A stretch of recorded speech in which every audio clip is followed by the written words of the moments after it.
King of Challenge.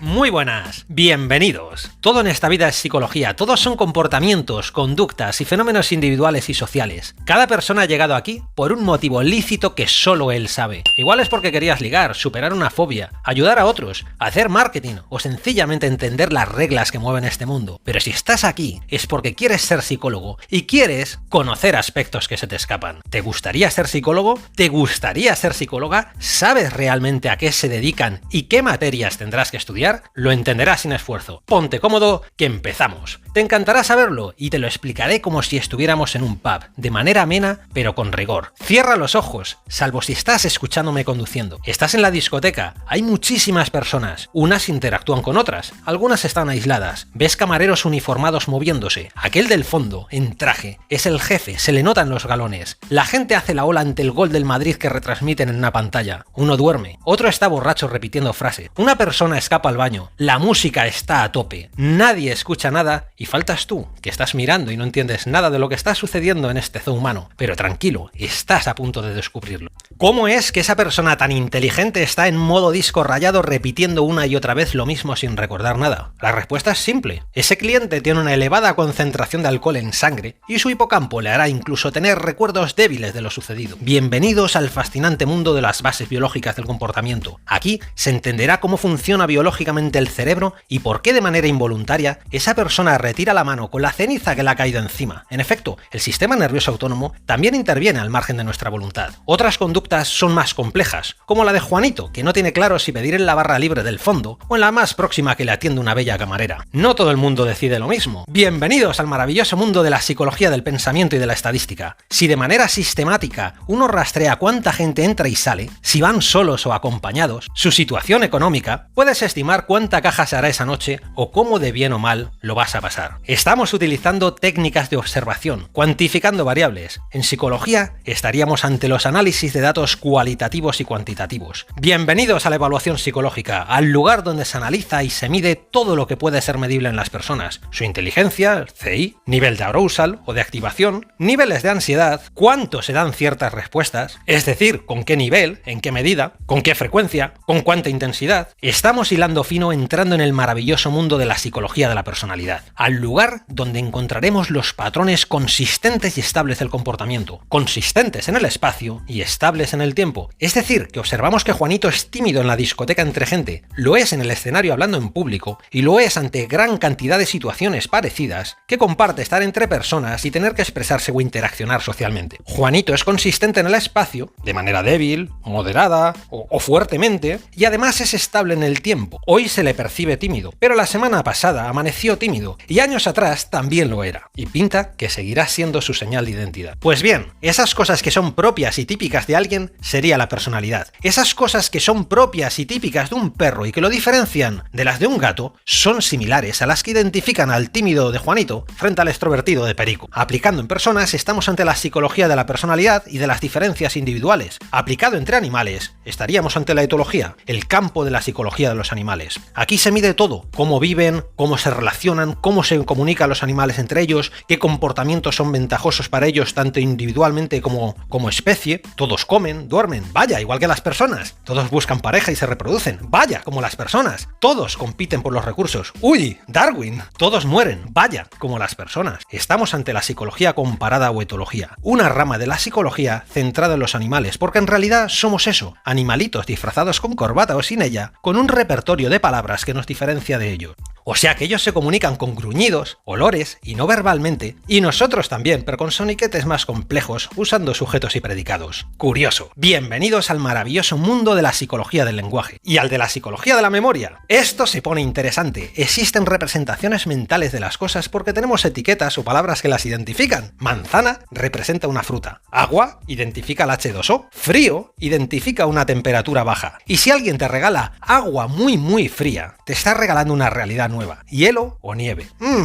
¿Hielo o nieve? ¿Cómo saberlo? Con la psicología del lenguaje existen realidades porque inventamos palabras. Si digo blanco espeso, es nieve. Si digo blanco transparente, es hielo. Si digo blanco a secas, no se sabe. Y mucha gente dice blanco a secas porque para nosotros en nuestro entorno más cercano no tiene relevancia, pero uy amigo, esto tiene una trascendencia enorme. Si es blanco polvo, vas a disfrutar como un enano esquiando. Si es blanco grisáceo, cuidado, golpearás tu cerebelo contra el suelo y perderás también la memoria. Y es que la memoria en los humanos puede ser traducida a palabras, y estas ser transmitidas de una persona a otra. ¡Qué maravilla! Las palabras le permiten muy bien al esquimal diferenciar decenas de blancos que le indican el estado del firme, al igual que al que vive en la selva, identificar decenas de verdes le previenen de los depredadores que pueden acechar en cada zona de la selva. Para nosotros quizás el verde sea verde, para otros el verde helecho representa la posibilidad de encontrarse culebras y el verde pardo gama 57 gorilas entre la maleza. Pero las palabras también nos ayudan a construir relatos y memorias. Esa capacidad de hablar permite incluso viajar en el tiempo hablando del futuro o relatar biografía pasada. ¡Qué fascinante es la psicología de la memoria! ¡Y la del olvido! ¡Uy! Esto nos llevaría a la psicopatología. Los déficits o excesos de algo suelen acarrear problemas y problemas no adaptativos, es decir, patologías. Podemos quedarnos simplemente con este concepto para rastrear si los problemas son innatos o biológicos o si son aprendidos o adquiridos, si son heredables o vienen de serie o si fueron interiorizados por la experiencia. Es el famoso debate entre innato y aprendido. Todo en la vida son aprendizajes. Bienvenidos al maravilloso mundo de la psicología del aprendizaje. Si todo es en buena medida aprendido, también todo en buena medida puede ser desaprendido y reemplazado por otros aprendizajes más funcionales. Aquí se profundizará en el maravilloso campo de la psicología conductista. El condicionamiento clásico, todas las pistas que al igual que a los perros de Pavlov le llevaban a salivar escuchando una campana y que a Menganito le llevan a anticipar que cuando suena el teléfono a las 4 es el teleoperador que está interrumpiéndole en la hora de la siesta. También se ve aquí en profundidad el condicionamiento operante, cómo los refuerzos y castigos refuerzan conductas o las extinguen. En esta vida todo es conseguir premios o pagar multas y arrestos. Ligado a la psicología del aprendizaje está la psicología educativa. Todo es aprendido, por lo que enseñar facilita aprendizajes y adquirir habilidades, pero la psicología del aprendizaje es básica en la clínica. Aprenderás a hacer análisis funcionales de la conducta, tanto propios como ajenos. Suena interesante, ¿verdad? Esto te permitirá entender por qué tú haces lo que haces y por qué otro hace lo que hace, pero también cómo hacer para poder alterarlo y obtener resultados diferentes a lo que iría a suceder. Por ello es tan importante la clínica. Así, por ejemplo, una persona ha sufrido una pérdida y ahora tiene que aprender a vivir en una realidad diferente donde esa persona ya no estará, salvo en la memoria. Como vemos, al igual que en la red de internet, todo se interrelaciona con todo. No podemos entender la psicología como asignaturas o habitaciones independientes. Las puertas de la casa están todas abiertas y el aire fluye de una a otra. La pérdida lleva a tristeza, a decirnos palabras feas, a tirar de la memoria recordando cosas y a alterar comportamiento. Esa alteración lleva a déficits o excesos de algo. Oh vaya, estamos ante psicopatologías. Podemos entenderlas o también etiquetarlas poniéndoles nombres. En ese caso, estaríamos en el maravilloso mundo de los manuales estadísticos de trastornos mentales. Estamos ante el DSM-4, el DSM-5, manuales con todos los tipos posibles de trastornos, que a su vez, como hemos comentado, no dejan de ser palabras que utilizamos para definir ciertos patrones de comportamiento que en el fondo no dejan de ser más que déficits o excesos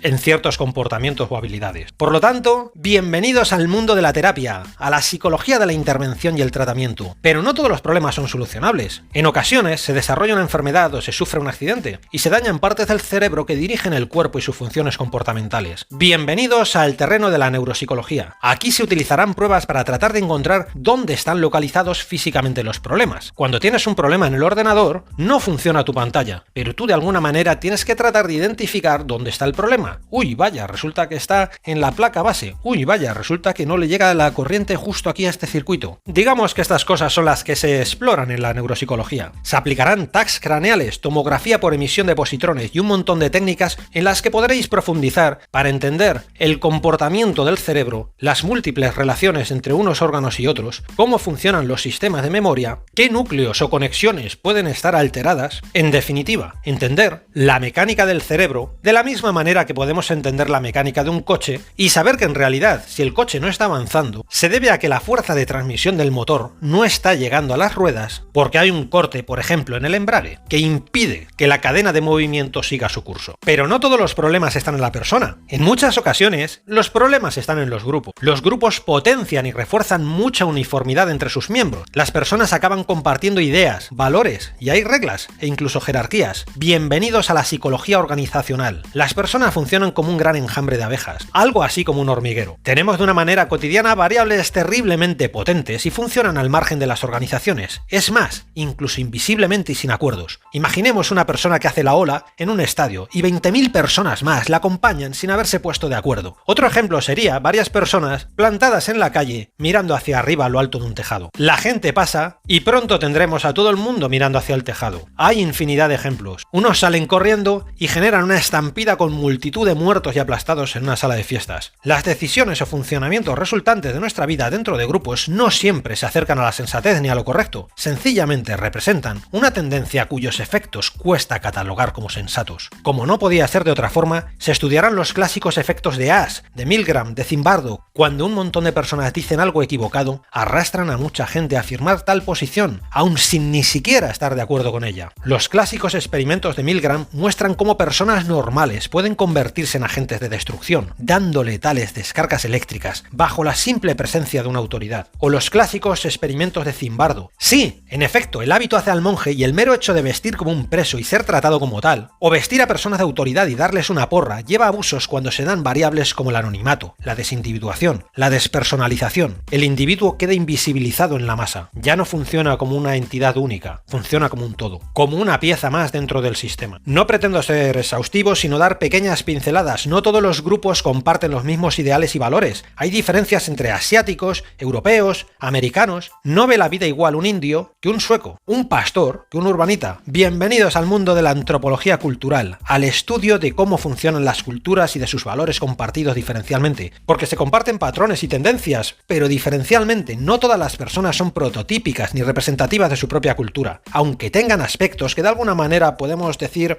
que son más propios de un colectivo. Con todo lo que hemos visto hasta ahora, parece que va quedando claro que hay infinidad de variables que hay que tener en cuenta y grandes sesiones de debate enriquecedor de hasta dónde se puede hablar de normalidad o anormalidad, y en relación a qué, para qué, en qué circunstancias y en qué momento histórico. Sí, en efecto, corretear bajo las sillas no necesariamente puede verse como algo extraño. Que le pregunten a un padre cuando cuida de su hijo. Nuestras metas y expectativas, la forma de ver la vida cambia con la edad. Todas las especies juegan, corren, saltan para adiestrarse en desarrollar sus habilidades que les mantendrán vivos, como será la caza. Todo es un ensayo y un aprendizaje. Se pasa por nacer y no tener ni siquiera la noción del objeto permanente, donde las cosas dejan de existir si dejamos de verlas, a creer que volamos con una capa, a ser adolescentes, tener crisis existenciales vitales. Bienvenidos a la psicología del desarrollo o psicología evolutiva. Aquí se estudiará cómo se comportan las personas a lo largo del ciclo vital, desde la concepción hasta su muerte. Y no solo a lo largo del ciclo vital filogenético, sino también ontogenético, a lo largo de las generaciones desde que el ser humano apareció sobre la Tierra. Interesante, ¿eh? Las respuestas no surgen de la nada, surgen siempre de hacerse preguntas, y es aquí donde nos encontramos con la epistemología y la filosofía de la ciencia. ¿Cómo surgió esto? ¿Y esto otro? ¿Y por qué? ¿Y por qué? ¿Y por qué? Muchos descubrimientos fueron por elucubraciones, muchos otros por mera acumulación de ensayos y errores. Por lo que para entender por qué las cosas son a día de hoy como son, y por qué las respuestas son unas y no son otras, toca adentrarse en el maravilloso mundo de la historia de la psicología. Bien explicada de manera amena, no tiene nada que ver con los tediosos manuales que tocaba estudiar en el colegio. Con tal acumulación de datos, entendemos que para darle forma a las teorías han de sustentarse en la permanente refutación y contraste empírico. Y es aquí donde entenderemos la metodología experimental, cómo se diseñan experimentos, cómo hacer análisis de datos, cómo redactar tus informes científicos, clínicos, etcétera, etcétera, etcétera. Y por supuesto, al tratar la investigación no podemos olvidarnos de una materia fundamental como es la ética. Se han hecho experimentos terribles a lo largo de la historia, amparados bajo justificaciones de un fin último superior, ignorando un sinfín de consecuencias que no siempre fueron o quisieron ser tenidas en cuenta. Es por ello que en la psicología actual esta materia está presente y los profesionales cumplen con un código deontológico y secreto profesional, entre otros muchos detalles. Como podéis ver, estamos ante una ciencia que no solo estudia los hechos para comprenderlos, sino también para ser aplicados, siendo la ética, por tanto, un sello de identidad de la buena práctica profesional. Y ahí estás tú, en la discoteca, observando cómo se comportan las partículas de tu sistema, de este zoo humano, descubriendo las motivaciones y emociones de las personas que te rodean, otra de las materias que sin duda descubrirás y te enganchará. Ahí estás de fiesta, ya has entendido que la psicología está en todas partes, tanto en el mundo de la publicidad y el marketing, como en la archiconocida clínica de diván, la psicología forense que todos conocemos por las series de televisión, la psicología en la comunicación social, en la detección de señales, en la prevención de accidentes de tráfico, en la selección de personal o en el propio deporte. No solo los deportistas profesionales se benefician de la psicología psicología del deporte, sino cualquier persona y muy especialmente aquellas en situaciones de dependencia, personas en rehabilitación, personas para las cuales la actividad física les hace mejorar y necesitan la ayuda de estos profesionales. Porque efectivamente hacer deporte revitaliza muy mucho la mente, sube la autoestima, hace que tu cuerpo funcione mejor, ayuda a no sentirte decaído, de alguna manera te hace sentir poderoso, te hace mostrarte a ti mismo que eres capaz de conseguir correr distancias que antes no podías, te sirve para ser capaz de darte cuenta que puedes hacer muchas actividades que antes no practicabas y sobre todo a desarrollar el hábito de la constancia y de la disciplina, variables que sin duda tienen un impacto directo en tu bienestar personal y en cómo gestionas tu vida. Como comenté, no pretendía ser exhaustivo, sino simplemente dar unas pinceladas de las diferentes materias por las que vas a atravesar en este maravilloso viaje por el mundo de la psicología. Si te gusta ayudar a las personas a desarrollarse, este es tu mundo. Bienvenidos. Cualquier sugerencia puedes ponerla en los comentarios y si te ha gustado, dale like y compártelo con tus amigos. King of Challenge.